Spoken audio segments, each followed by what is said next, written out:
When you have frozen shoulder or adhesive capsulitis, there's a couple of limited shoulder movements. The most limited is shoulder external rotation.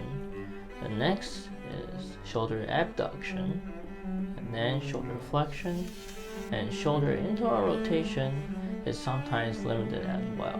To stretch into shoulder external rotation, there's a couple of them that you can do. There's shoulder external rotation stretch with the cane or dowel in the sitting position. Do this with your elbow by your side. I prefer to have some cushion between the elbow and the body. You use your unaffected hand to push the dowel and the affected hand to the side. Go back and forth. You can also do the same exercise lying down on your back. But you can do a basic external rotation stretch at the door frame. So you're basically substituting the dowel or the cane with the door frame. And instead of moving the affected arm, you're moving your body. You're rotating your body away from your arm and having your arm fixed or anchored at the door frame. Once you're comfortable with one of these stretches, then you can try the shoulder external rotation stretch at the table. So you sit by a table, you bring your elbow and the forearm onto the table, and they're nice and supported. Make sure your elbow is 90 degrees. You can bring your arm slightly in front of your body, and you're going to bend your hips forward. This way your head will gradually get closer to your affected hand that is resting on the table. Once you're comfortable with this stretch, you can try shoulder external rotation stretch with the dowel in the supine position with your shoulder abducted. You lie down on your back with your shoulder abducted to 90 degrees and your elbow flexed at 90 degrees. You use the other hand to control the dowel or the cane and push your affected hand toward the floor. When you do this exercise, it's important to not push your elbow into extension, but rather push your shoulder into more external rotation instead. This could be a pretty tricky one to stretch because a lot of times, if you're not careful, you think you're pushing your hand toward the floor and all you're doing is pushing your elbow into extension instead of rotating your shoulder. A single arm door stretch and a regular door stretch is a pretty advanced stretch for shoulder external rotation. If you have tightness during this stretch, it's a good idea to start with your hand on the door frame and then slowly bring your elbow to the door frame. Let's talk about shoulder abduction stretches. So shoulder abduction stretches are pretty straightforward. For beginners, what you can do is start in the standing position with both of your arms by your sides, holding a dowel or cane in front of you. You use your unaffected hand to push both the dowel and the affected hand to your side. The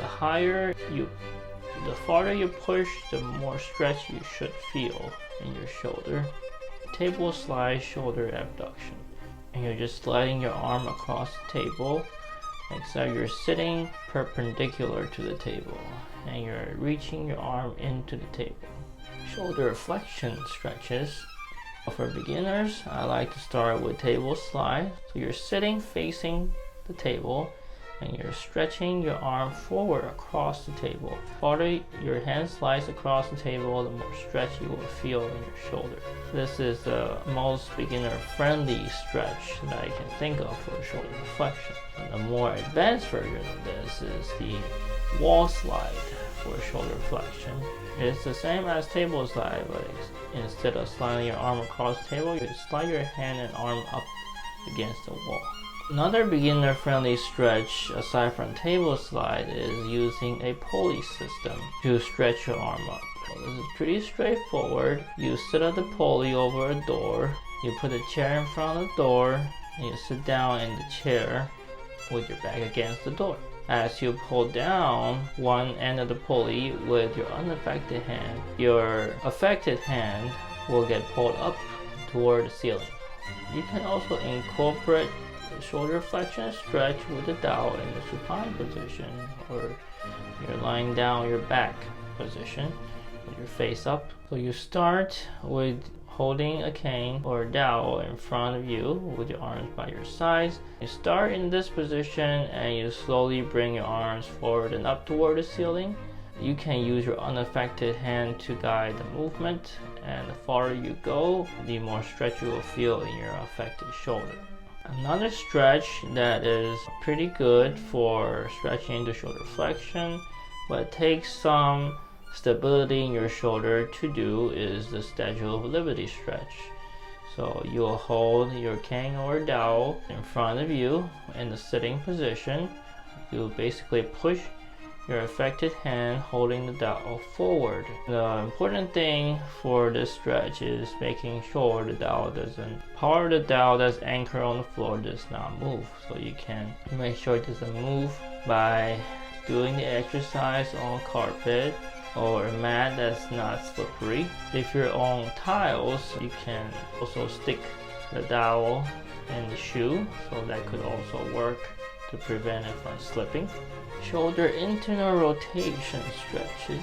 And my favorite internal rotation stretch for the shoulder is the sleeper stretch. Start by lying down on your back with your shoulder abducted to 90 degrees and your elbow flexed at 90 degrees. Do a quarter turn toward your affected shoulder.